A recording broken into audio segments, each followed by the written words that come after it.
Ola Shewapwa, Eshe Gonio, thank you very much. I'd agree to Esther. Thank you. Bukola Ige, thank you. Thanks for coming online.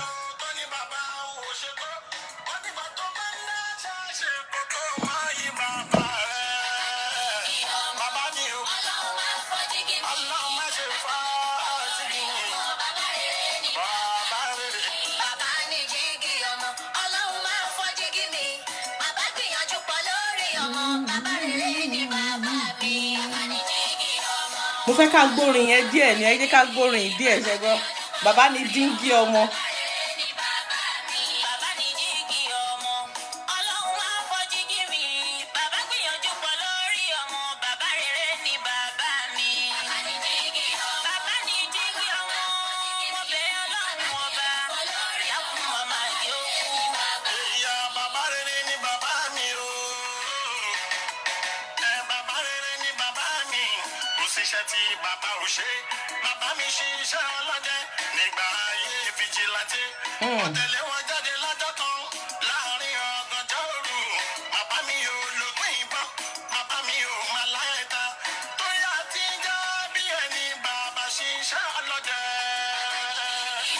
Sister Mila Bossem, looking you. Thanks for coming online. Thank you. Ẹ ṣé ẹ kú gbogbo gbà.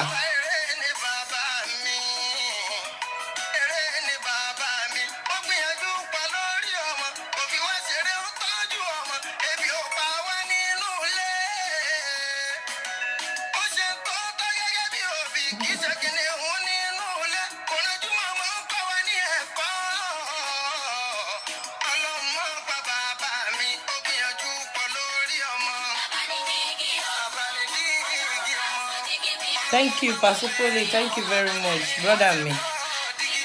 Ẹ ṣé o, ẹ kú gbogbo gbà o.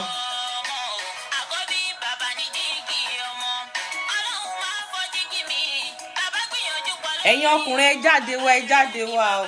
Èní yìí program èní yà ń ṣe fún yín ni o.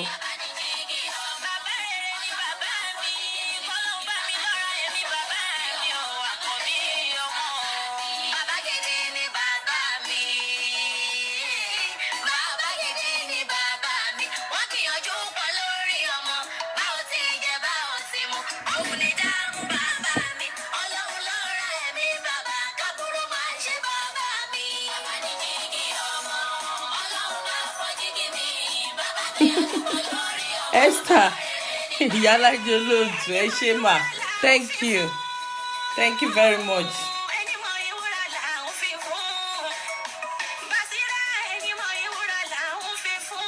Ní pẹ́jù lé ní torí láti pé mo fẹ́ strong díẹ̀. A máa ṣe pápá ni so that at least ma go sleep. Christiana, my sister, thank you very much. Thanks always. Ìyàwó mi, thank you. Ọmọwùmí Láre, thank you. Ganiu, thank you very much. Thank you.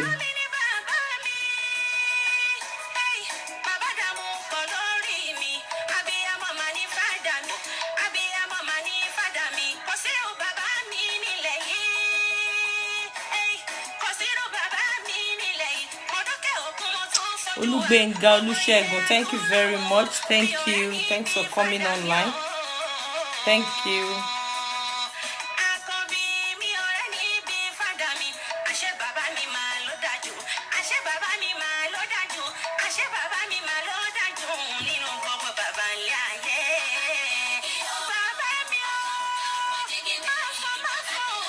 Oluwatimileyin Falayi, thank you very much. Kayode Shola, thanks so much. Thanks for coming online.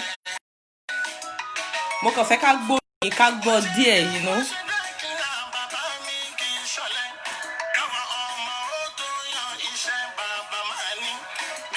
Bàbá mi kì í ṣọ̀lẹ.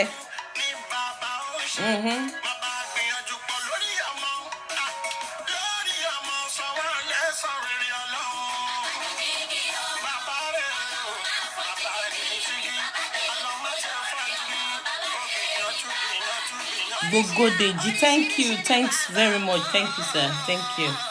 Yes, sir.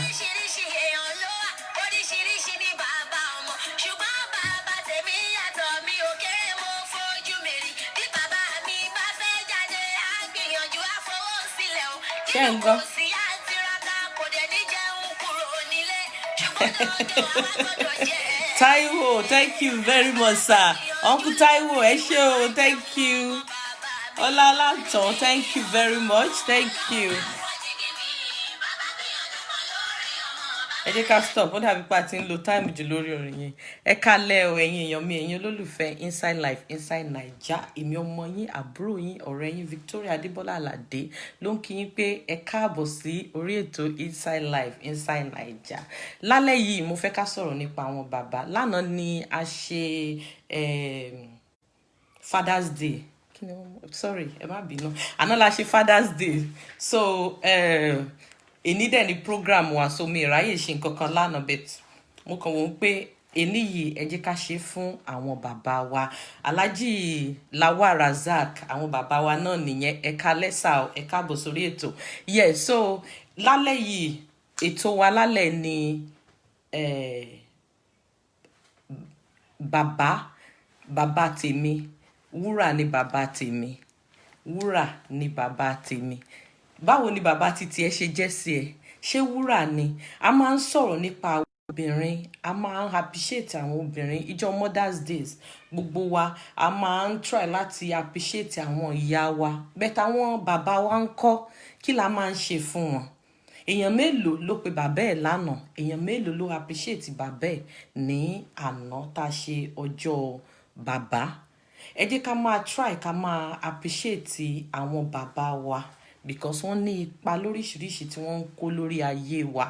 Ẹ jẹ́ ká máa appreciate wọn. Lálẹ́ yìí máa fún wa láyè at least fún ẹnì kọ̀ọ̀kan tó bá lè tètè pè wọlé bóyá bíi 5 minutes, so that wọ́n á lè sọ nípa bí bàbá wọn bó ṣe dá sí wọn, àbí nǹkan kan tí bàbá wọn ṣe tó jọ wọ́n lójú, àbí kẹ̀ wọ́n fẹ́ kàn appreciate bàbá wọn ní èní. Bóyá mo mọ̀ pé lot of us a ti ṣe ní àná, púpọ̀ nínú wa la ti ṣe bẹ́ẹ̀ lánàá, but máa fẹ́ kẹ́ pè wọlé, kẹ́ dárúkọ bàbá yín, kẹ́ dẹ̀ appreciate wọn, àbí kẹ́ sọ àwọn nǹkan tí bàbá yín ṣe tó jọ yín lójú, kẹ́ sọ fún wa ní alẹ́ yìí. Tí mo bá ti sọ̀rọ̀ tán, òpópó yìí ó máa ṣí sílẹ̀ fún everybody láti fi pè wọlé. At least ẹ jẹ́ ká minimize ọ̀rọ̀ wa léni bóyá bíi 5 minutes. Mo fẹ́ kí everybody ó ní chance láti lè fi appreciate àwọn òbí wa. Ẹ̀yin tí ẹ bá dẹ̀ rò pé ẹ lè pè náà, bóyá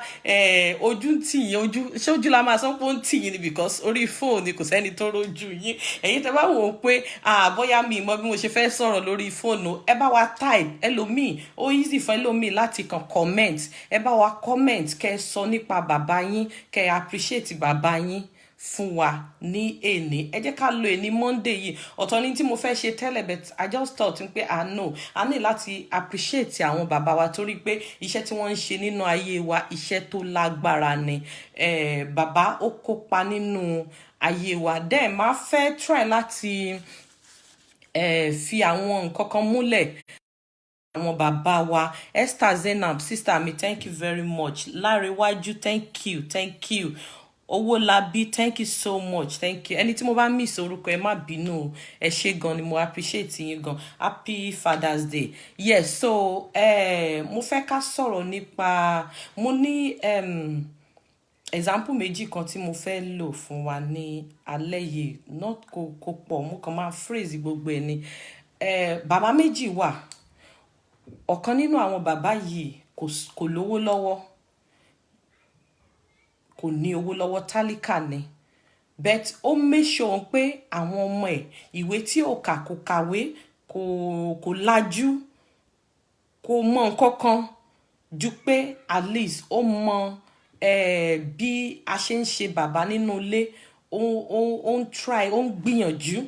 ó wá gbìyànjú yìí títí ó fi rán àwọn ọmọ ẹ̀ ìwé, wọ́n kàwé tán, wọ́n ríṣẹ́, wọ́n dùn nínú, wọ́n ṣe n tó fẹ́ kí wọ́n dà, wọ́n dá tí wọ́n tó yẹ kí wọ́n tó really fẹ́ kí wọ́n dà lílé ayé, wọ́n ó achieve ẹ̀ lórí ayé wọn. Then another man, òun lówó lọ́wọ́, but ọ̀mùtí ni, kò ráyè fáwọn ọmọ ẹ̀, kò tọ́jú àwọn ọmọ ẹ̀. At the end of the day, àwọn ọmọ ẹ̀ wọ́n useless, wọn ò ní nǹkan kan láti contribute sí society, sínú society wa, kò sí nǹkan kan tí wọ́n contribute, wọ́n useless, wọ́n wá dín pé àwọn náà tí bàbá ń ṣe làwọn náà ń ṣe. Ní tí mo mọ̀ ni pé ẹ̀kọ́ tí most of àwọn ọmọ wa tí wọ́n ń lò ó ní èyí tí wọ́n kọ́ ní ọwọ́ bàbá wọn. Ọmọ mi máa wà tó jẹ́ pé tó bá fẹ́ yàwó tán, or even tó bá ní àfẹ́sọ́nà, tí wọ́n bá ṣẹra wọn, kò mọ bí ó ṣe fẹ́ apologize sí, because bàbá rẹ̀ ò kí ń ṣe. Instead kí bàbá rẹ̀ ó apologize sí ìmàmẹ́ ẹ̀, lúlù ló máa lù.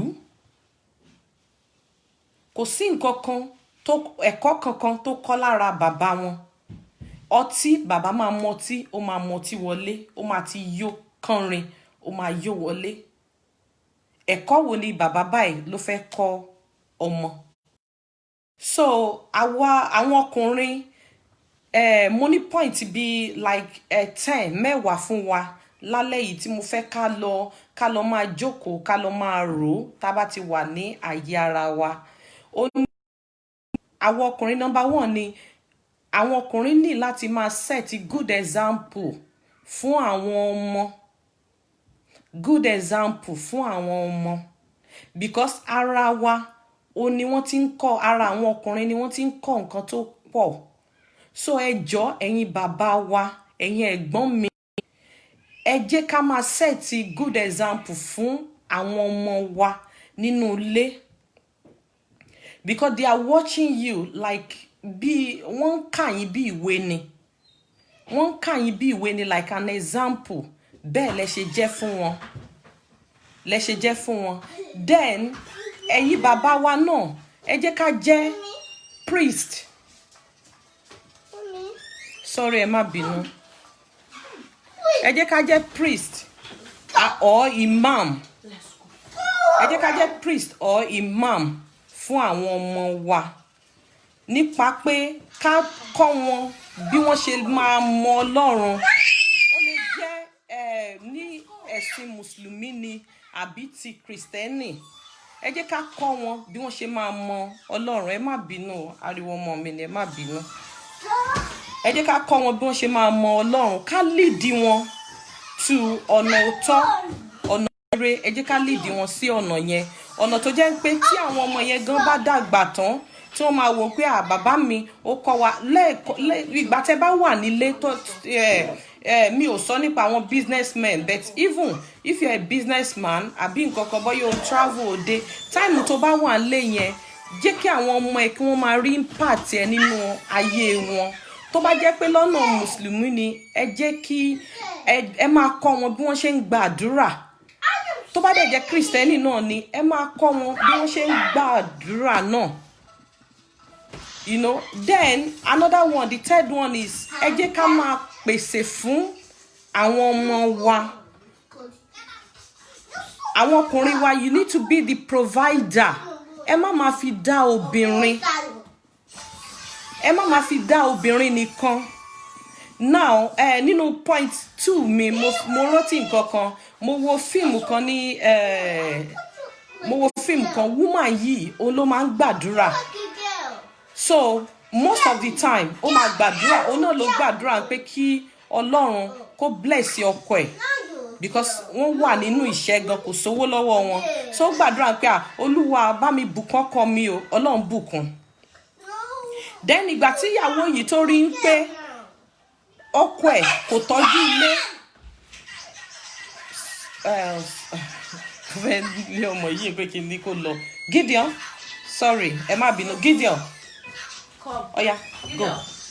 Why are you making noise? So ìgbà tó rí ń pé ọkọ ẹ̀ kò tọ́jú ilé, ó tún wá gbàdúrà yẹn padà, ẹ má bínú, mo sorry gan, ó tún wá gbàdúrà yẹn padà ń pé kí Ọlọ́run kó gba gbogbo dúkìá àti gbogbo tí Ọlọ́run ti ṣe fún through ara ẹ̀, ń pé kọ́lọ́run kó gbà padà, because ọkùnrin yẹn ó ti fi ìyàwó ẹ̀ lẹ̀ as a priest, as an imam nínú ilé ẹ̀, kò kí ń gbàdúrà, kò kí ń bá àwọn ọmọ gbàdúrà, gbogbo agbára yẹn ó ti wá wà lọ́dọ̀ ìyàwó, ìyàwó ló ń gbàdúrà, ló ń ṣe gbogbo ẹ̀, tó bá dẹ̀ ti gbàdúrà, àdúrà ń gbà.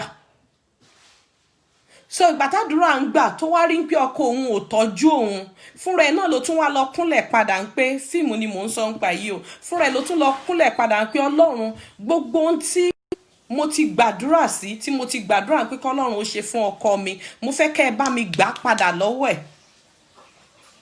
Máa yẹn ó padà di aláìní ni, nítorí pé ọkọ ó ti gbé agbára ẹ̀tọ́ ẹ̀, ó ti gbé, olórí ni ẹ jẹ́, you are the leader nínú family, but àwọn ọkùnrin kọ̀ọ̀kan wọ́n ti gbé ẹ̀tọ́ wọn, wọ́n ti gbé fún àwọn obìnrin, tí wọ́n bá ti dé, tí wọ́n bá ti jáde, wọ́n á lọ mọ tí yóò, wọ́n á padà sínú ilé, wọ́n á kàn wá sùn ni, kò sínú pé wọ́n ń gbàdúrà fúnra wọn gangan, kò sí nǹkan kan, ìyàwó ló máa sáré káàkiri, ló máa ṣe everything, so ó ti gbé ẹ̀tọ́ ẹ̀, right ẹ̀ tó ní níwájú Ọlọ́run, ó ti gbé fún ìyàwó, so ìyàwó ló ń control lé. The third one, ó ní provider. Ẹ̀yin ọkùnrin, ẹ má máa fi dá obìnrin nìkan kó jẹ́ pé òun ló máa sanwó school, òun ló máa mú ọmọ lọ sí, òun ló máa sanwó owó oúnjẹ school, òun ló máa provide oúnjẹ sílé, òun ló máa fún wọn láṣọ tí wọ́n máa wọ̀. Ọkùnrin mi ò mọ aṣọ tí ọmọ ẹ̀ ń wọ̀ lọ sí school. Ọkùnrin mi ò mọ school tó ọmọ ẹ̀ ń lọ.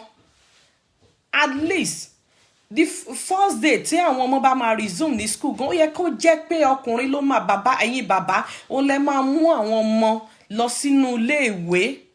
Ẹ jẹ́ kí wọ́n rí ipa yín nínú ayé wọn.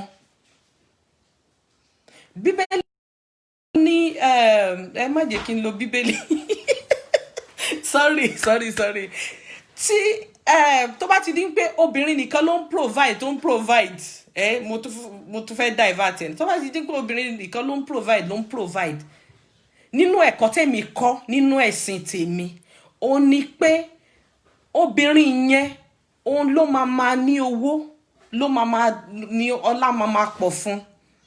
Ìwọ ọkùnrin tó lazy, tó fẹ́ ṣe nǹkan kan, tó fẹ́ contribute nínú family, wàá find out pé òun lọ sílẹ̀, òun ló fi máa ń dàbí pé wọ́n máa sọ pé ìyàwó ẹ̀ ti lórí ẹ̀. No, kò lórí ẹ̀.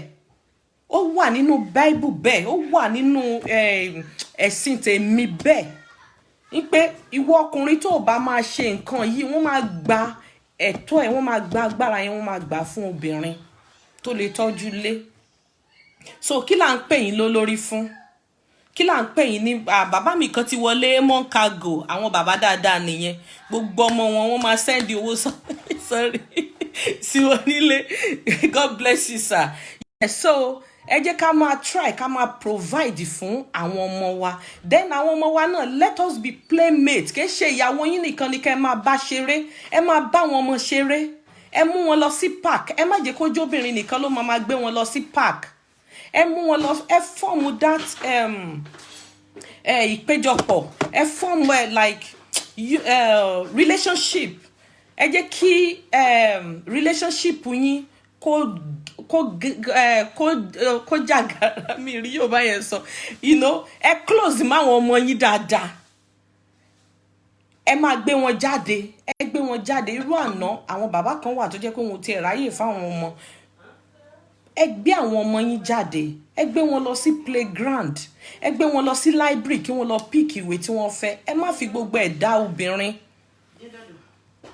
Then ẹ jẹ́ ká jẹ́ ẹnìkan tó jẹ́ pé à ń protect àwọn ọmọ wa,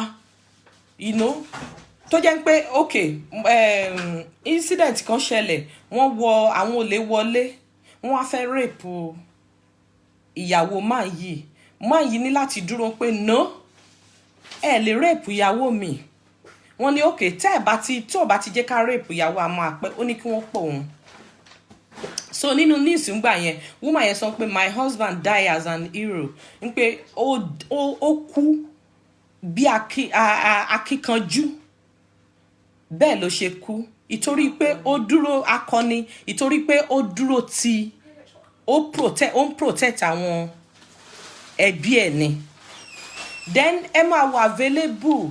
Àwọn ọkùnrin, àwọn ọmọ yín ò kí lè ń bá yín sọ̀rọ̀. Tí wọ́n bá ti rí bàbá wọn, yes, ó dáa kí ẹ wà nínú ilé, kí ìbẹ̀rù ó wà lára àwọn ọmọ. But ẹ má jẹ́ kó pọ̀ jù. Ẹ má jẹ́ kó pọ̀ jù. Ẹ fún wọn ní open hand láti wá sọ́dọ̀ yín. Kì í ṣe pé kí wọ́n rí yín kí wọ́n máa panic, kí wọ́n má lè sọ tó wà nínú wọn. Lot of them, in tí wọ́n ń ṣe níta, àwọn atrocity tí wọ́n ń commit níta, ìtorí pé wọn ò kí ń lè sọ fún àwọn òbí wọn ni. Àwọn ọmọ míì wọ́n máa pàdé wọn ní chicken and chips shop, wọ́n máa ní kí wọ́n lọ máa ta drug because wọn ò réyàn bá sọ̀rọ̀, wọn ò rí bàbá wọn bá sọ̀rọ̀ láti sọ fún wọn pé ẹnìkan ní kí n máa lọ ta drug. Àwọn ọmọ kéékèèké, àwọn ọmọ 14 years ó ń ṣẹlẹ̀ ń bíbá igan ní New Cross, ó ń ṣẹlẹ̀ gan ní chicken and chips shop. Ó ní wọ́n ti máa approach àwọn ọmọ yẹn, wọ́n á san £2, wọ́n á bá wọn ra chicken and chips, wọ́n á sanwó chicken and chips wọn. The next thing ó ní pé wọ́n máa offer wọn ní pé wọ́n máa bá wọn ta drug. Ẹ má bínú, sorry, mo miss kọ́lá yẹn. Wọ́n máa ní kí wọ́n máa bá wọn ta drug. Tó bá yẹ pé wọ́n lè ń bá àwọn bàbá wọn sọ̀rọ̀ ni, bàbá wọn á lè fún wọn ní ìgboyà pé no, o ò lè ṣe báyìí, o ò lè lọ ọ̀nà báyìí. Then ẹ̀yin ọkùnrin, let us be the teachers. Ẹ jẹ́ ká jẹ́ olùkọ́ fún àwọn ọmọ wa. Then tí wọ́n bá ní ọkùnrin, ẹ jẹ́ bí servant, ẹ jẹ́ bí ẹrú. Kì í ṣe pé wọ́n fẹ́ mú yín ní ẹrú. Kì í ṣe pé wọ́n fẹ́ mú yín bí ìránṣẹ́ nínú ilé. But when you are a servant, tára ẹ balẹ̀, tó jẹ́ pé àwọn ọmọ gan tí wọ́n bá ti dé, oh daddy, I want to do this. Ẹ má wà selfish. Don't be selfish. Some papa they go leave house for long period. Okay. Ẹnìkan ní àwọn bàbá kan wọ́n máa kúrò nílé for long period. Kò dáa. Ẹ máa bẹ̀ àwọn ọmọ wò. Tẹ́ bá lọ síbi iṣẹ́ gan, tó bá yẹ pé trip lẹ lọ gan, ẹ try. Time tẹ́ bá máa ní nínú ilé, ẹ máa bẹ̀ àwọn ọmọ yín wò. Ẹ máa bẹ̀ àwọn ọmọ yín wò. So number 9 mi ó ní kí àwọn ọkùnrin kí wọ́n jẹ́ trainer, kí wọ́n wà nínú ilé, kí wọ́n máa tọ́ àwọn obìnrin, àwọn ọmọ wọn, àwọn ọmọbìnrin, àwọn ọmọkùnrin.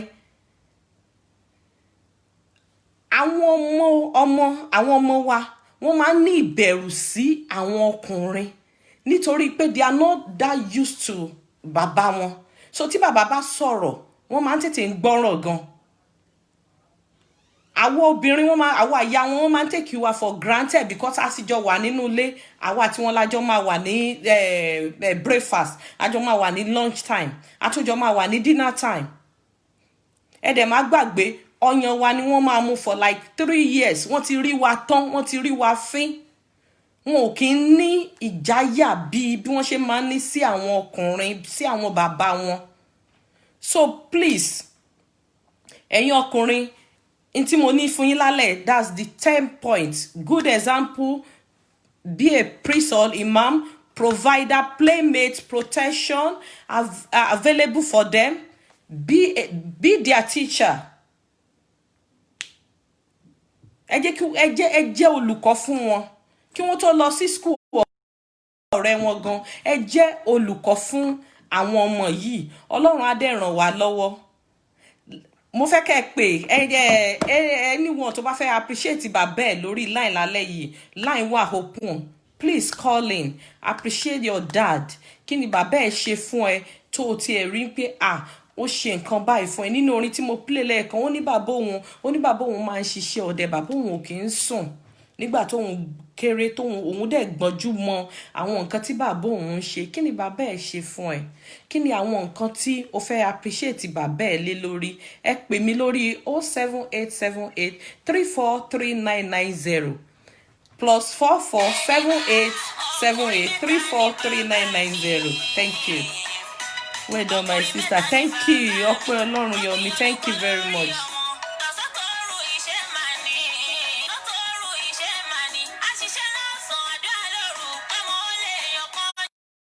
Thank you, Latifa. Thank you very much.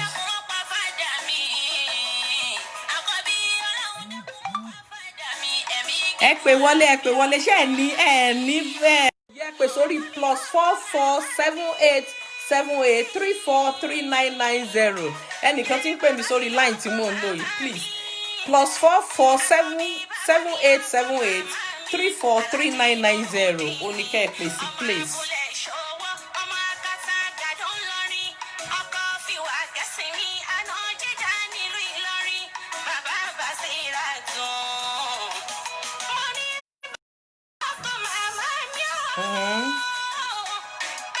Kí ló dé ṣojú ń tì yín ni?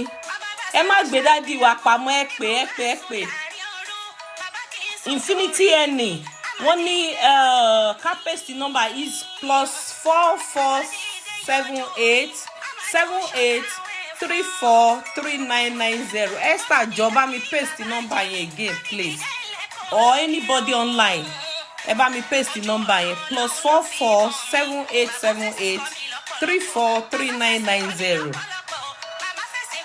Some children know his father because of coronavirus. Yes, àwọn ọkùnrin míì wọn ò gbélé coronavirus yìí ló jẹ́ kí wọ́n jókòó sílé. Wọn ò kí ń gbélé. You are right. Ọlámilékan ó ní well done, madam. Thank you very much. Mi ò mọ bí mo ṣe fẹ́ type ẹ̀ sí bíbá ẹni but ó wà lórí ń bíbá ẹ̀.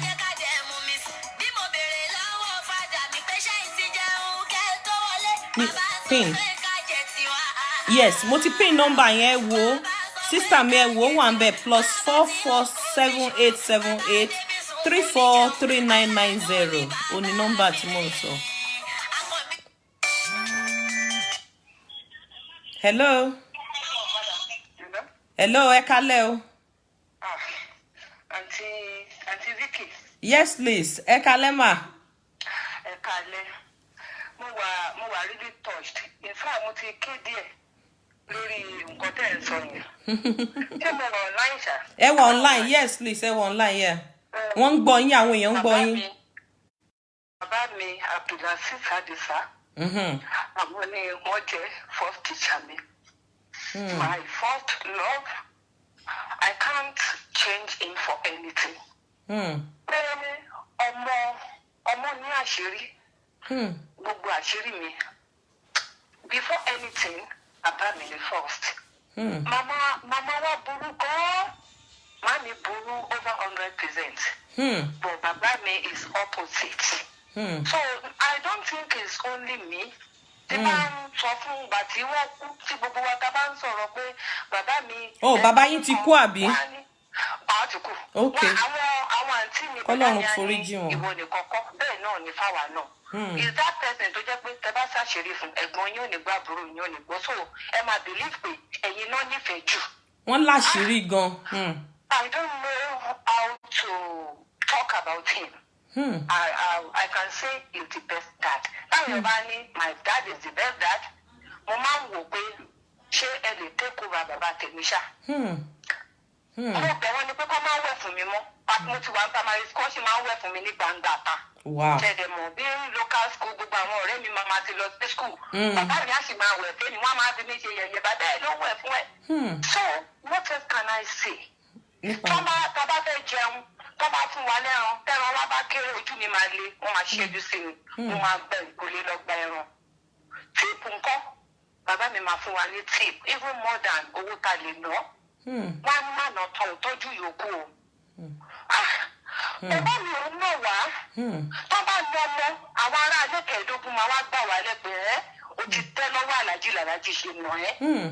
A lè wojú wọn. Torí àdóbí mi fi máa rò pé ọ̀nà ọmọ ló fi bàjẹ́ náà. Àtẹ̀rù bàbá mi ju màá mi lọ. I don't know how he does it. But báyà torí ìfẹ́ tí wọ́n fi hàn yín. Mi ń bá wọn sọ pé orí ò dá. Mi ń bá wọn sọ̀rọ̀ bẹ́ẹ̀ yẹn. Màmí máa ń ṣe bẹ́ẹ̀ fún wa at a stage, a máa ń fẹ́ sọ padà. But my dad never say it. So a máa bẹ̀rù wọn gan. Káwọn bàbá máa rò pé ìyá ló máa ń ṣe gbogbo nǹkan o. Kó má máa daṣẹ́ lé àwọn ìyá lórí. Bẹ́ẹ̀ ni. Mo sọ̀rọ̀ láti sọ pé táwọn méjèèjì fi kú tí má jọ fún wọn lówó mo tún máa ń fún bàbá mi lówó lẹ́yìn. Lẹ́yìn. Mo máa fún wọn lówó lẹ́yìn. Wow. I don't know. Tí máa sọ̀rọ̀ nípa wọn máa kẹ́kọ̀ọ́ bá gbọ́ táìmì. But káwọn bàbá máa rò pé àwọn díìtì kan ìyá ló máa ń ṣe. Ló máa ń ṣe. Káwọn náà máa try best wọn. Àwọn tó mọ̀ mí tó bá gbọ́ ohùn mi tó bá mọ̀ pé mi ni wọ́n á ní òótọ́ ni. Bàbá tí wá ó gba ìfẹ́ yẹn o. Ìfẹ́ ìyá la ní sí bàbá mi. I'm sorry to say this. Ìgò bọ̀tẹ́jọ. Kábà máa kó percentage. Ẹ máa kó fún bàbá yín. Máa kó fún wọn. Mo sorry. Máa kó fún wọn pátápátá ni. He is the best man I've ever known. Tí èèyàn bá ń tún ayé wá ní ìfẹ́ wọn as bàbá, I want him as a husband. Wow. He will last longer than a dad. Wow. Ṣé ń gbọ́ báyìí? Àjọ máa dàgbà papọ̀. Ṣé rí? Màá mi sun ẹkún pé kí òun ṣáájú bàbá mi kú, mo fọlọ́run búra. And Ọlọ́run gbà bẹ́ẹ̀ fún.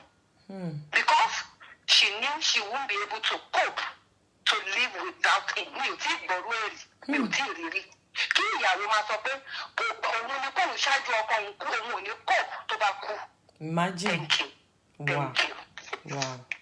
Ẹ ṣé gan ni, thank you very much. Òun la gbọ́ yẹn o, ẹ̀yin ọkùnrin. Kọ́lá wa ní bàbá àwọn òun ni aláṣírí àwọn. Bàbá wọn, wọ́n máa, the way bí wọ́n ṣe máa ń ṣe, wọ́n show tell everybody, gbogbo yín máa rò pé àwọn ni wọ́n fẹ́ràn jù, ẹ̀yin ni wọ́n fẹ́ràn jù. Bẹ́ẹ̀ wọ́n ṣe láàrin gbogbo àwọn ọmọ tó yẹ pé ọ̀rọ̀ tí wọ́n bá sọ fún wọn báyìí wọ́n máa keep ẹ̀, wọn ò ní sọ fẹ́ lómi, etí mi ò ní gbọ́. Wọ́n ní bàbá wọn ó fi ìfẹ́ hàn àwọn, ìfẹ́ tó yẹ káwọn ò ní táwọn obìnrin máa like, because obìnrin, most family obìnrin ló máa overshadow ọkùnrin. But ìfẹ́ yẹn 100% ló wà lọ́dọ̀ bàbá àwọn táwọn fi fún bàbá. Ẹ̀yin ọkùnrin, ẹ jẹ́ ká máa ṣe ojúṣe wa nínú ilé. Ẹ jẹ́ ká máa fìfẹ́ hàn. Example ẹnìkan sọ yẹn, bàbá ẹ̀ ti kú náà.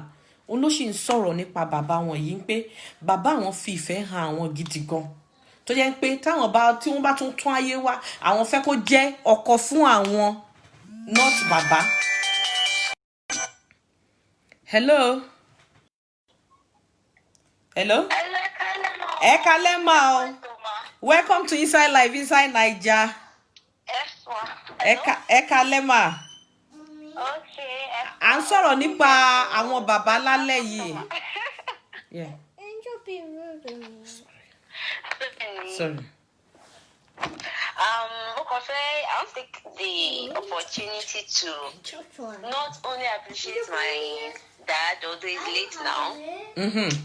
I want to appreciate him because aside, because not come on, if we are our fathers, somebody which are part of their responsibility. Want to believe people. I want to share tán tí wọ́n bá ti kówó lẹ̀. I want to appreciate the fact that my dad was actually there.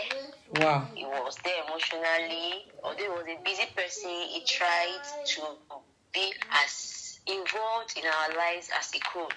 And it was just I'm just remembering a lot of things about him. That's what Fiwani University was already retired. Every morning, my dad always called me. Every morning. Something is wrong. Every morning. Sometimes before I go to school, sometimes I'll already be in class, but he made sure he called me every day. I was at the university. And when I had issues with my phone one time that I could not reach me, it was always bothered. One thing that I don't like to tell them I'm coming home. One máa fi phone chase yín. Wow.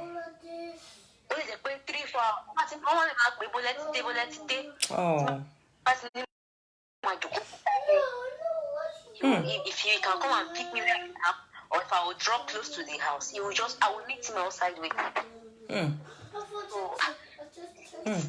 I don't know. There's nothing like a parent's love. Yes. And a mother's love is special, but Yes. a father's love too is irreplaceable. Bẹ́ẹ̀ni, So I just bẹ́ẹ̀ni. want to take time to, Thank although you. he's not alive to listen, but Oh. Ọlọ́run my àforíjì heart, my wọn. spirit prays that all Bẹ́ẹ̀ni, that he dreamt Bẹ́ẹ̀ni. for me, bẹ́ẹ̀ni. I'll be able to achieve them. Just that, so that even after him, at least in a way, the way he can be happy in heaven watching me, then he would be proud and he would be happy Proud, that yes. all his efforts don't fall Cool. flat. Bẹ́ẹ̀ni. And aside from him, I want to thank every father figure in my life. Because Ló bí èèyàn bẹ́ẹ̀ ni. every father figure in my life. So I'm staying with my uncle in Lagos, and he has been extremely. Wọ́n dúró ní dúró bàbá fún yín. Extremely good. Then he has been extremely good. So I don't even. It is well. That your father knows that it's responsibility, but nobody outside your immediate family, nobody is responsible to you. But some people take it upon themselves to be loving and kind And kind. and act as God wants them to act in your life. So my uncle too has been so helpful. And every other person every other man that God has used one way or the other to be like a mentor, an elder brother, or like a father figure to me. I just pray that God will take this opportunity, this is my prayer, and this is my thanks to bless every one of them. And in their own individual families, their children will not lack Àmín. their father. Àmín, àmín, àmín lórúkọ Jésù. Àmín. Ẹ ṣé gan ni. Thank you very much. Thanks for calling. Ẹ ṣé gan ni ma. God bless you ma. Ẹ jẹ́ ká tún gbé call yìí. Hello. Ẹ kúrọ̀lẹ́ sà o. Oh, thank you very much, sir. Yes, sir. Tommy, okay, sir. Ẹ káàbọ̀ sórí ètò wa.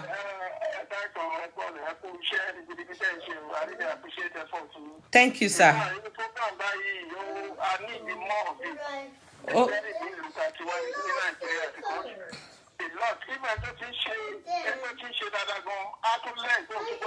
Bẹ́ẹ̀ ni òun tún gbọ́dọ̀ ṣe mọ́ bẹ́ẹ̀ ni.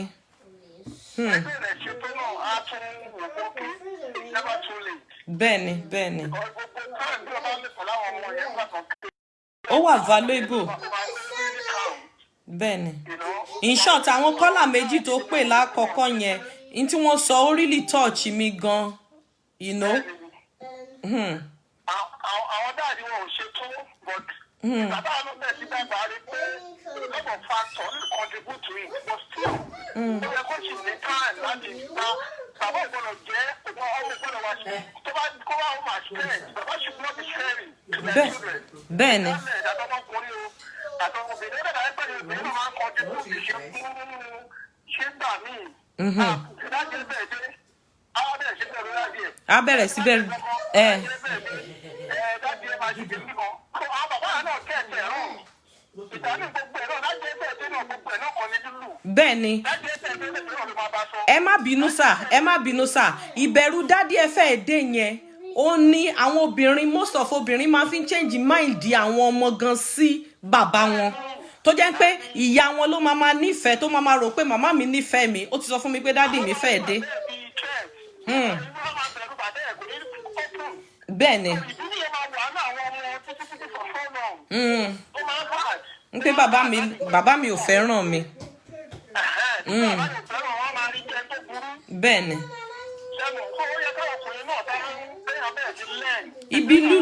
Ibi lúlù nìkan la mọ àwọn ọkùnrin míì sí. Lúlù ni.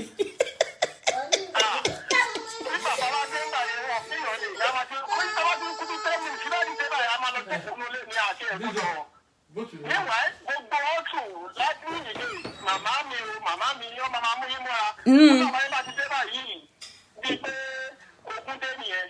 So káwọn obìnrin wa náà kọ́ mọ́ jẹ́ kí àwọn ọmọ anyway kọ́ máa rán work on that one as well. Káwọn obìnrin náà dẹ̀ gbọ́ ìbọn bàbá mi dé olú ó ṣe bá òṣàwọ̀ màmá yẹn ti ẹni.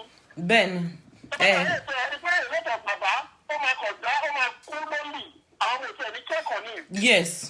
Ọ̀nà bàbá mi, àwọn ohun ẹ̀ máa títí tó máa fi kúrò mọ́ máa ń kan mi ìrántí mi tó ti wá bọ̀ kó ń ṣe Nàìjíríà.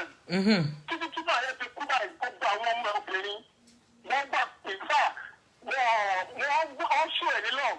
Máa lọ ti dàgbà tó tó kó hàn sí mọ́tò tó bá ní àwọn ọmọ ẹ̀. Kó gbàgbé gbogbo nǹkan lọ́dún bá ṣe ní ọmọ ẹ̀. Ó ń bẹ̀rẹ̀ àti Louis ṣe ní my lovely daughter. Wow. Wow. Gbàgbé àwọn ọmọ ẹ̀ bí dementia ṣe pọ̀ tó kò jẹ́ kó gbàgbé àwọn ọmọ ẹ̀. Wow. Ìfẹ́ kí ó ní pẹ̀lú wọn. Wow. And they were within to death. Thank you. Thank you very much, sir. Thank you. Thank you very much, sir. Yes. Yes. Ẹ ṣé gan ni, sir. Ẹ ṣé gan. Mo appreciate yín. Thank you. Thank you. Yes. Òun la gbọ́ yẹn. Wọ́n ní ẹ má jẹ́ kó jẹ́ pé ẹ̀yin ọkùnrin ẹ kàn máa jẹ́ ìpayà fún àwọn ọmọ lásán. Ẹ máa fìfẹ́ hàn wọ́n. You show them love. Kó má jẹ́ pé ìyá wọn nìkan náà ló máa fìfẹ́ hàn wọ́n. Nígbà tí wọ́n ń sọ̀rọ̀ mo ti pin pé lot of obìnrin wọ́n máa ń lo gan against àwọn bàbá. Tí wọ́n bá ti rí pé bàbá wọn ń bọ̀ wọ́n á ní daddy because wọ́n ti mọ weak point ẹ. Wọ́n ti mọ̀ pé ó máa pariwo mọ́ wọn máa dìgbàjúlù wọn ni. So wá dàbí pé àwọn ni wọ́n fẹ́ràn àwọn ọmọ yẹn. Kí ni wọ́n ń ṣe apart from pé kó pariwo wọn máwọn ọmọ? Kí ló wà fún nínú ilé? Apart from pé kó jẹ́ pé your daddy is coming. Ṣé tó bá fowó oúnjẹ sílẹ̀ ṣé ó máa ń fi sílẹ̀ with love ni àbí wà kàn dump ẹ̀ sórí table wà bá tiẹ̀ lọ? Because ọkùnrin mi máa sọ pé I'm taking my responsibility. Ṣé responsibility ẹ ṣé o kàn máa drop owó sórí orí table ni? Àbí òun fi ìfẹ́ hàn àwọn ọmọ yẹn gan nípé kìí ṣe pé owó nìkan ni àwọn àtìyá wọn need. Òun fìfẹ́ hàn wọ́n, òun bá wọn ṣeré, tó bá ti bí iṣẹ́ dé wà bá wọn jókòó, wà bá wọn wo television. Ní tí wọ́n bá ń wo ìwọ náà bá wọn wò. Ní tí wọ́n bá ń wò bá wọn ṣe bí pọ́mọdé ní ìwọ náà má bá wọn wò. Fìfẹ́ hàn wọ́n, má jẹ́ kó jẹ́ ìyá nìkan. Àwọn ìyá mi wà tó jẹ́ pé gbogbo program tó wà lórí TV tó wà lórí kíní àwọn ọmọ kéékèèké yẹn gbogbo ẹ̀ ló ti wà lórí wọn. Why tí wọn náà jókòó tí wọn kó ha sórí? Kẹ́ bá wọn kọ bed night story àbí báwọn ṣe máa ń sọ night story kẹ́ kà fún wọn. Ẹ má máa jẹ́ káwọn obìnrin nìkan ó ṣe so that kò ní dọjọ́ iwájú ẹ̀ ní máa sọ pé ẹ̀yẹ́ ẹ̀ ló fẹ́ràn jù. Àwọn ọkùnrin ẹ̀yin lẹ́dẹ̀ máa ń jealous jù. Ẹ̀yin lẹ́ máa ń jealous. Ẹ ti gbàgbé gbogbo space tẹ́ ti fi sílẹ̀ nínú life àwọn ọmọ yìí. Gbogbo ìgbà tí ìyá yìí fi wà pẹ̀lú àwọn ọmọ ó ń create bond pẹ̀lú àwọn ọmọ ẹ̀. Gbogbo bó ṣe ń bá wọn káàkiri tí wọ́n jọ ń lọ ra nǹkan, tí wọ́n jọ ń lọ ra pizza, tí wọ́n jọ ń lọ ra Iceland, wọ́n ń create bond ni.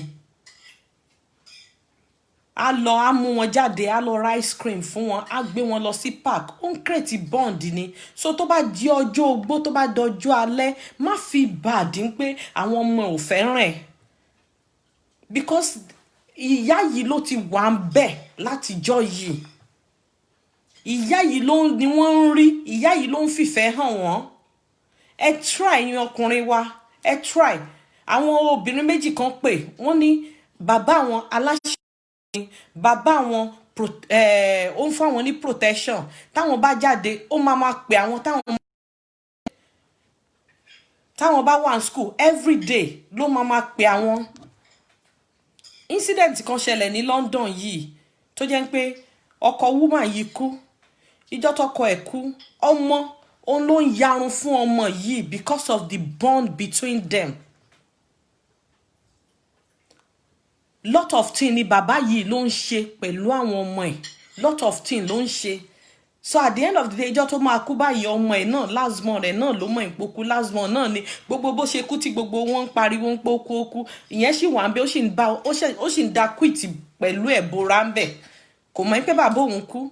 Báàjì tí bàbá fi ń lọ bíṣẹ́ ó sì gbé kọ́rùn.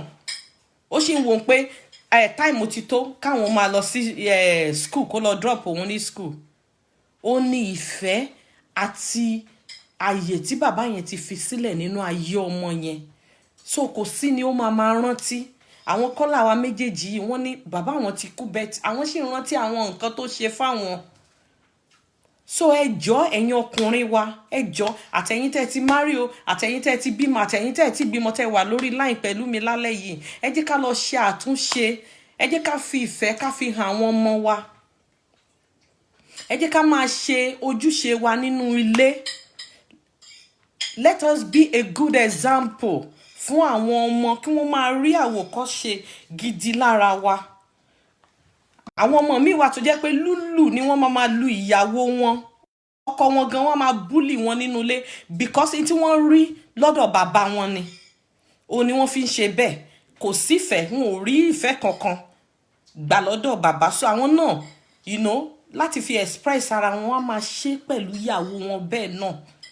Wọn ò lè ever fìfẹ́ hàn because àwọn gangan wọn ò experience tó jẹ́fẹ̀ẹ́ ńgbà tí wọ́n wà lọ́dọ̀. So please, in táwọn ọmọ wa bá máa dà ní ọ̀la, mostly ọwọ́ ẹ̀yin bàbá ló wà. Mostly ọwọ́ ẹ̀yin bàbá ló wà. So please, ẹ jẹ́ ká jọ, ẹ jẹ́ ká jọ tọ́ àwọn ọmọ, ẹ kàn má máa fi wá sílẹ̀ nínú ilé. Npẹ́ ń lọ àbí nǹkan kan ẹ̀ ń jáde, ẹ̀ kàn drop owó. Owó tí wọ́n máa lò, mo ti send ẹ̀ sínú àkáǹtì wọn. No. Ẹ pè àwọn ọmọ yẹn, bá wọn sọ̀rọ̀. Incident tí mò ń sọ, ọmọ bàbá yẹn kan ó wà ní Nàìjíríà. Ìjọ tó kú, ó sì ń pe bàbá ẹ̀ because everyday ó believe pé bàbá òun gbọ́dọ̀ pè òun láti London sí Nàìjíríà. Everyday ló máa ń pè. Ìgbà tó jókòó tí ò rí pé bàbá pè, tí bàbá bá ń jẹ́ ń gbà mí gan máa pè pé this is what I'm eating o. A máa sọ fún bàbá ẹ̀ pé no, ẹ má jẹlé yìí. Ìjọ tó kú, ó pè, ó ṣojú mi. Ó pè tó ṣe expect pé kí bàbá òun ó pè òun. So àwọn ìfẹ́ yìí ni kẹ́ jẹ́ ká fi hàn àwọn ọmọ wa. Hello. Hello, ẹ kálẹ́ sà o. Thank you very much, sir. Ẹ ṣé sà. Mo fẹ́ sọ ẹ̀kọ́ àbí méjì nínú ẹ̀kọ́ táwọn èèyàn sọ. Àkọ́kọ́, rí àṣà àti ìṣe wa nílẹ̀ Yorùbá. Àkọ́kọ́. Àṣà àti ìṣe wa. Àṣà àti ìṣe ilẹ̀ Yorùbá àti sọnù. Okay. Táà bá dẹ̀ padà síbẹ̀, a ní mọ nǹkan tó yẹ ká ṣe. Ṣé rí nínú àṣà àti ìṣe yìí, obìnrin mọ iṣẹ́ tó yẹ kó ṣe, ọkùnrin mọ iṣẹ́ tó yẹ kó ṣe. Ṣùgbọ́n nítorí pé ọ̀pọ̀lọpọ̀ àwọn èèyàn wọ́n ti mú àṣà àti ìṣe yìí, wọ́n ti jù náà, wọ́n ti wá embrace western world. Obìnrin fẹ́ ṣe iṣẹ́ ọkùnrin, ọkùnrin fẹ́ ṣe iṣẹ́ obìnrin, oníkálukú wa mọ̀ nǹkan tó fẹ́ ṣe mọ́. Ìyẹn kò tún dá wàhálà lẹ̀. Èyí tó tún dàbí rẹ̀ ni wípé ìgbà mìíràn wà ṣẹ́rí nígbà tí ìyá mi àti bàbá mi tí wọ́n wà láyé. Kí ló dé gbogbo yín tẹ̀ ń pè mí lálẹ́ yìí, gbogbo bàbá yín ti kú, kí ló ṣẹlẹ̀? Àwọn èyí ti dàgbà. In my 53 years of existence, mi ò rí bàbá àti ìyá mi kí wọ́n á kí lójú wa rí. Kì í dẹ̀ ṣe pé wọn kì í á kí. Tí bàbá bá ọmọ wí tí ò bá dára, ó yẹ kí ìyá kó ní sùúrù. Táwọn ọmọ bá sùn tán kó wá pé bàbá bó ṣe bọ́ ọmọ yìí ló ti pọ̀ jù. Àmì ọmọ ọjọ́ bíi àjọṣe báyìí. Wọ́n á ti mọ̀ pé òun ṣe mistake. Àmọ́ tí bàbá bá pọ̀ ọmọ wí tí bàbá mìíràn tí ìyá bá fi ẹnu síbẹ̀, ó ti burú jù, ó ti burú lórí ọmọ yìí jù. Ó máa ń kí discipline bàbá láti lè bá ọmọ wí. Ọ̀rọ̀ lẹ́sọ̀. Ó ní kí ìyàwó má correct bàbá. Ṣùgbọ́n tó bá ti ń correct bàbá ju ọmọ. Kó máa jẹ́ lẹ́yìn. Kó máa jẹ́ lẹ́yìn. Ìyá ọ̀kan. Ìkejì, tí ìpayà bá wà lára irú èmi sì í, there is difference between parenting, discipline and love. Ṣé ní téèyàn bá ń discipline ọmọ, àwọn kọ̀ọ̀kan wà tí máa kọ́ òbí, téèyàn máa kọ́ ọmọ ẹ̀. Pé ọkùnrin tó bá níyàwó bó ṣe kó ṣe rí. Bẹ́ẹ̀ni. Ìyá obìnrin tó bá ní ọkọ bó ṣe kó ṣe rí. Tí èèyàn bá ti put it across sí àwọn ọmọ yìí, àwọn ìmọ̀ understand the difference between love and training. Yes. Àsìkò tó bá ń train wọn yẹn wà serious. Bàbá mi máa gbá mi ní etí nígbà tó bá ń kọ́ mi ní nǹkan tí mo bá fetí sí ìgbà tí mo máa gbà. Àmọ́ tó bá pàṣẹ pé àwọn ọmọ mi jẹ́ ká lọ. Mo ti mọ̀ pé mi ò ṣẹ̀ nìyẹn. Bóyá mo tún tọ́jú mi nìyẹn. Ṣùgbọ́n torí pé àwọn èèyàn máa ń differentiate between training and love. Tí ọmọ bá ṣe training and love. Discipline ọmọ yẹn lẹ́sẹ̀kẹsẹ̀. tí mo lè ṣe bàbá am kó jẹ́ 10 p.m. náà ṣẹ̀ṣẹ̀ máa pọ́níṣe mi fún ìṣẹ́yìn. Just for me to realize mẹ́kọ̀ọ́ tí mo ṣe ó wrong. Àwọn discipline kan wà tó ṣe pé bá bá fún ọmọ will gain out of it. But àwọn èèyàn ṣe é ṣe tó ṣe pé discipline kan fún àwa yìí àwọn èèyàn rí as abuse. Wọ́n ti wọ́n give priority sáwọn ọmọ yẹn láti máa misbehave. Láti máa misbehave, yeah. So tọ́mọ bá dẹ̀ ti rí pé òun lè misbehave problem ni. Now sometimes ṣe pé ọmọ máa ṣe ìyá tí ìyá bá bọ́ ọmọ wí tó bá sáré sọ́dọ̀ bàbá bí lọ́wọ́ pé kí ló ṣe fún ìyá ìgbà bàbá nǹkan tó wọn náà ṣe wrong bàbá tún gbà ọjọ́ míì tó bá ṣe ìyá kò ní sálọ sọ́dọ̀ bàbá mọ́. Bẹ́ẹ̀ ni. Ó ti mọ̀ pé tóun bá sálọ sọ́dọ̀ bàbá òun á tún jẹ pàṣẹ. Wọ́n á dá padà, yes. So tí bàbá bá na ọmọ tó bá sálọ sọ́dọ̀ ìyá náà sọ pé kí ló ṣe ìyá smart ọjọ́ míì bá ṣe bẹ́ẹ̀ mọ́ ọmọ tìrì aláìsí nìyẹn. Ṣùgbọ́n tí bàbá bá bọ́ ọmọ wí tí ọmọ bá tí ìyá bá sọ fún ọmọ pé má wọrí ilé kọ̀ọ̀kan ó jẹ́ kọ́ mọ́ fi pé bàbá ò dá yẹn. Má wọrí ó fẹ́ jáde tá a máa ní freedom wa. Meanwhile training jẹ́ ni bàbá fọ́ọ̀mù.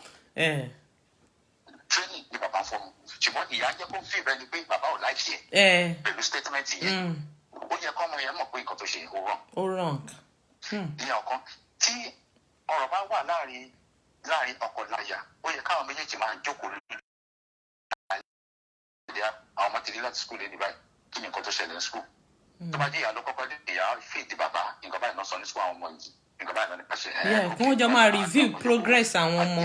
Yes. ṣùgbọ́n mo ti rí i pé 95% especially àwọn tó wà ní diaspora wọn kì í jókòó pẹ̀lú ọkọ wọn sọ̀rọ̀ obìnrin wọn tẹ́wà independent to take decision on her own.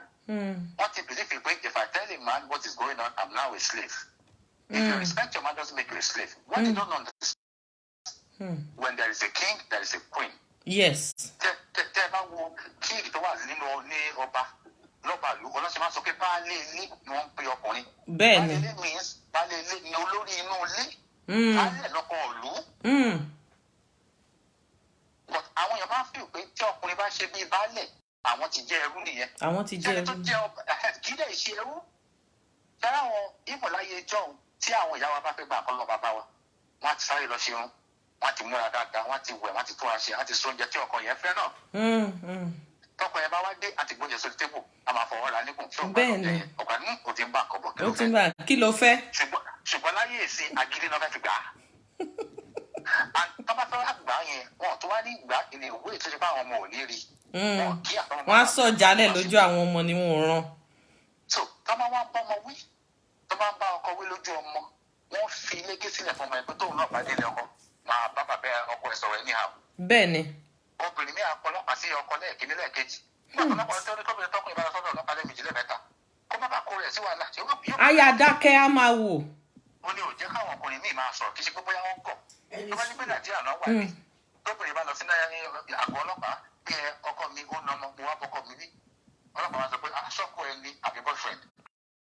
Lọ sẹ́wọ̀n. Àmọ́ nílùú yìí inú wọn máa ń dùn ní because wọ́n fẹ́ break channel of that communication and of that family. A lot of people want to lack family value. Torí pé àní family value a lot of women want chase owó a lot of men want chase owó wọ́n ti gbàgbé responsibility wọn nínú. Bẹ́ẹ̀ni. And in the process of doing that there is no training. Nígbà tó ọmọ wa wà ní 3 years old tó gbé lọ sọ́dọ̀ tẹ́lẹ̀ àkọ́jọ́kùn tí ó kàwé ọmọ náà ṣeré pápá àkọ́kọ́. Kí ló fẹ́? Because iṣẹ́ òun ló bí.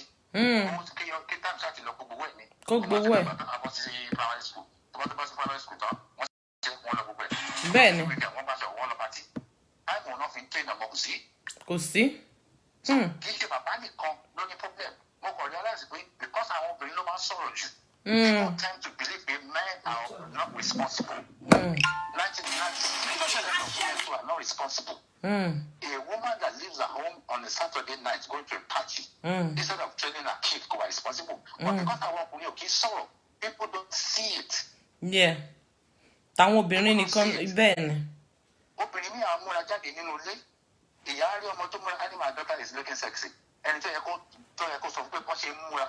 Kò dáa. Kí máa fi wà lọ́wọ́ ọmọ nìyẹn. But nígbà tí bàbá bá fẹ́ sọ̀rọ̀ tí ìyá ò bá fún bàbá láyè láti lè sọ̀rọ̀ bàbá máa dákẹ́ ni. Ó máa dákẹ́ ni bẹ́ẹ̀ ni. Tó bá sọ mẹ́ta pé ìyá bóun. Bẹ́ẹ̀ ni. Bàbá lè sọ̀rọ̀ padà wọ́n á ní abuse. Bẹ́ẹ̀ ni. Wọ́n ní rántí gbà tí obìnrin á kọ́rọ̀ tó ń sọ̀rọ̀ o. Bẹ́ẹ̀ ni. But anytime talking about sorrow, it now becomes abuse. Abuse. So to avoid all these things, our only just create an habit of not talking. Then they will create a habit of going to their friend's house. Rather than taking their responsibilities, they will try to avoid the problem because they are going to one chance. Láti ṣe.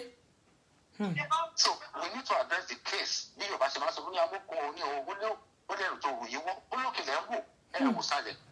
Let women give men the chance to do their job. To do their job. If you give them the chance to do their job, you will see the difference. Thank you very much. Ẹ ṣé gan ni sir.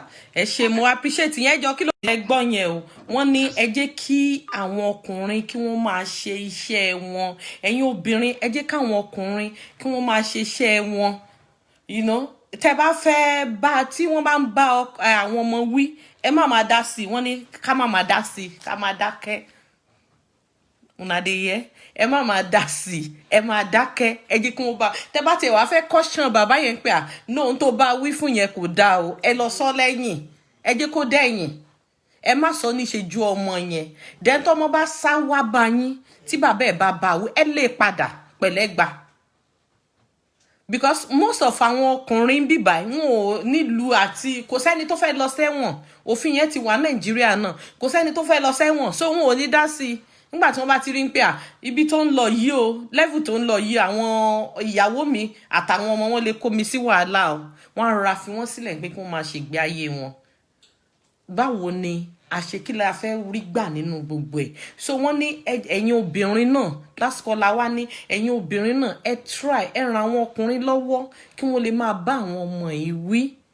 Ẹ ràn wọ́n lọ́wọ́ so that wọ́n lè máa bá àwọn ọmọ wí, so that kò ní jẹ́ àwọn nìkan làwọn ń ṣiṣẹ́ yẹn, kó má bàa sú wọn, kó má bàa rẹ̀ wọ́n, you know, because most of them wọ́n bẹ̀rù ẹ̀wọ̀n, wọn ò fẹ́ lọ sẹ́wọ̀n, nítorí ẹ̀ ni wọ́n fi ń fi yín sílẹ̀ pé ẹ jẹ́ kí wọ́n máa ṣe bí òun àti ìyá ẹ̀ ni, ibi tí wọ́n bá bá a dé wọ́n á máa bá yí. So ẹ jọ̀ọ́ ọmọ tó bá dẹ̀ da tó bá yanjú òun ni ti bàbá o, èyí tí ò bá yanjú kò sẹ́ni tó máa wò ó sẹ́ẹ̀kan wá ní ìyá ẹ̀ ló jọ ni o. So please àwọn obìnrin náà ó kàn wá lálẹ́ náà, ẹ jẹ́ kí a máa fi àyè lẹ̀ fún àwọn bàbá wa láti tọ́ àwọn ọmọ. Ẹ̀yin bàbá wa náà lálẹ́ yìí ẹ jọ̀ọ́ mo bẹ̀ yín ni ẹ máa fi ìfẹ́ hàn àwọn ọmọ yín, kò ní jẹ́ kó má jẹ́ pé ìpayà nìkan lẹ máa fi hàn àwọn ọmọ. Ẹ fìfẹ́ hàn wọ́n, ẹ gbé wọn jáde, ẹ bá wọn sọ̀rọ̀. Táwọn ọmọ yín obìnrin tó bá fẹ́ lọ dirun gan, ẹ gbé sínú mọ́tò pé bó ló ń lọ, jẹ́ kí n lọ drop ẹ. Inú ẹ máa dùn torí free ride, inú ẹ máa dùn. Ẹ gbé sínú mọ́tò, ẹni jẹ́ kí n lọ drop ẹ síbi tó ti fẹ́ lọ dirun. Tó bá ṣe irun ẹ̀ tán, I will come and pick you back. You know, ẹ fìfẹ́ hàn, á gain confidence nínú yín. You know, á lè máa sọ̀rọ̀, á lè máa bá yín sọ̀rọ̀, kò ní máa fi ọ̀rọ̀ pamọ́ fún yín. Ẹ jọ̀ọ́ ẹ jẹ́ ká try, ó wà lọ́wọ́ àwa méjèèjì ní alẹ́ yìí, Ọlọ́run á ràn gbogbo wa lọ́wọ́. Ẹ ṣé gan ni, thank you very much, mo appreciate every one of us. Thank you Amade Augusta, thank you very much. Esther Motunrayo, thank you. Labose, ẹ ṣé gan. Pasopoli Olúwatìmílẹ́yìn, àwọn ni wọ́n pè tán yìí, thank you very much, mo appreciate yín. Ẹ̀yin tí mi lè dárúkọ ní alẹ́ yìí, mo appreciate every one of us. Ojú tẹ́ fi ń wò wá kò ní fọ́, etí tẹ́ fi ń gbọ́ mi kò ní fàyà láṣẹ Èdùmàrè. Ẹ ṣé gan, thank you. Màá rí yín next week lágbára Ọlọ́run. Thank you, love you, bye.